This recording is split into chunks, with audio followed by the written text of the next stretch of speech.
मंडी बहाउद्दीन सुन्नी उलमा कौंसिल के ज़ेरे एहतमाम खलीफा अव्वल सैयदना सिद्दीक़ अकबर रज़ी अल्लाह ताला अन्हु के यौम वफ़ात के मौके पर मदनी मस्जिद से प्रेस क्लब मंडी बहाउद्दीन तक सिद्दीक़ अकबर रैली निकाली गई।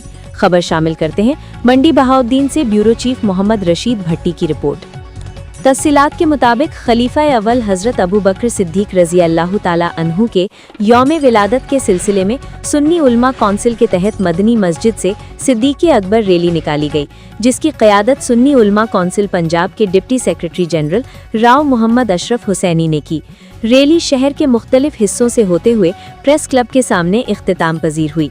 रैली के शुरका से खिताब करते हुए उलमाए कराम ने खलीफा अव्वल की दीन इस्लाम के लिए लाजवाल खिदमात पर रोशनी डाली। उलमाए कराम ने खिताब करते हुए कहा कि सैयदना अबू बकर सिद्दीक़ रज़ी अल्लाह ताला अन्हु वो पहले शख्स थे जिन्होंने सबसे पहले इस्लाम कबूल किया। रसूलुल्लाह सल्लल्लाहु अलैहि वसल्लम के यारे गार और मदीना के सबसे बड़े मोहसिन थे।